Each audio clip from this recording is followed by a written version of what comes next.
कोकणातील प्रत्येक अपडेट जाणून घेण्यासाठी आजच माझे कोकणच्या सोशल मीडिया प्लॅटफॉर्मला लाईक, फॉलो आणि सबस्क्राईब करा। खेड शहर मराठा समाजाच्या वतीने खेड नगर परिषदेच्या नवनिर्वाचित नगराध्यक्ष आणि नगरसेवकांचा भव्य सत्कार सोहळा आयोजित करण्यात आला होता। 5 जानेवारी 2026 रोजी नगर परिषद हॉलमध्ये पार पडलेल्या या कार्यक्रमात लोकनियुक्त नगराध्यक्षा माधवी बुटाला, नगरसेविका वैभवी वैभव खेडेकर, नगरसेवक रहीम युसुफ सहीबोले आणि सौ स्वप्नाली राकेश चव्हाण यांचा मराठा समाजातर्फे यथोचित गौरव करण्यात आला। शरद शिर्के यांच्या अध्यक्षतेखाली झालेल्या या कार्यक्रमाला मराठा समाजातील आजी माजी पदाधिकारी आणि नागरिक मोठ्या संख्येने उपस्थित होते। यावेळी नगराध्यक्षा माधवी बुटाला यांनी समाजाच्या या प्रेमाबद्दल कृतज्ञता व्यक्त केली। नंदू साळवी यांनी उपाध्यक्ष म्हणून जबाबदारी पार पाडली। बुवा शिंदे, दीपक नलावडे आणि अनेक मान्यवरांच्या उपस्थितीत हा सोहळा उत्साहात संपन्न झाला। या निवडीमुळे शहराच्या विकासाला नवी गती मिळेल असा विश्वास यावेळी व्यक्त करण्यात आला। उपस्थित सर्वांचे आभार मानत सौ बुटाला यांनी भविष्यात शहराच्या प्रगतीसाठी कटिबद्ध राहून जनसेवेचे व्रत जोपासणार असल्याचे स्पष्ट केले।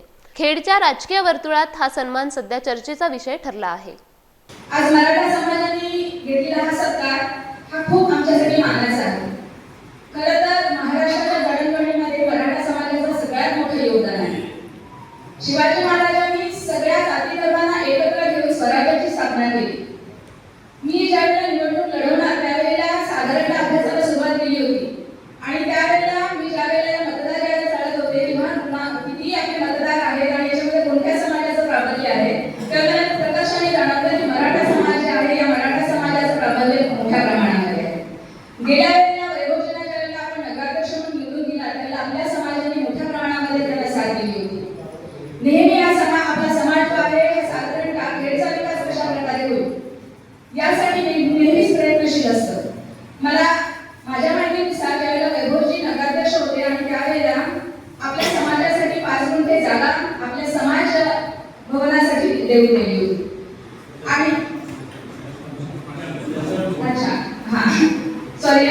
ती देऊन दिली होती।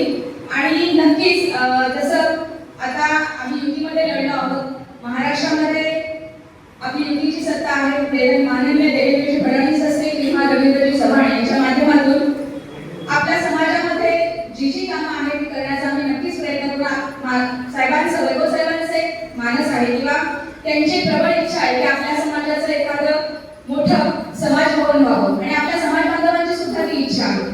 ती लवकरच पूर्णत्वास येईल यासाठी आम्ही नक्की प्रयत्न करणार आहोत। आपण जसं तुम्ही आम्हाला इथे बोलवलं, मान सन्मान केला, मला अजून एक गोष्ट आवर्जून सांगावीशी वाटते। माझ्या प्रभागातल्या प्रभाग क्रमांक 6 मधल्या कदम मामी आणि नलावडे काकी या तरुणांना सुद्धा लाजल्यामुळे त्यांच्यामध्ये ऊर्जा आहे। माझ्यापेक्षा त्याच्यामध्ये त्या कधी त्यांना सांगायचे तुम्ही लग्नात जाल तर थांबा, जिने चढू नका, तुम्ही इथेच थांबा, आम्ही जाऊन येतो।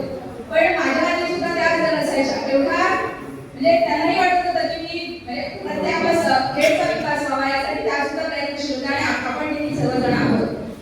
आपण इथे आम्हाला बोलवलं, जो मान सन्मान केला, सगळीकडेच आमचे सत्कार होत आहे पण त्या सत्काराने आम्ही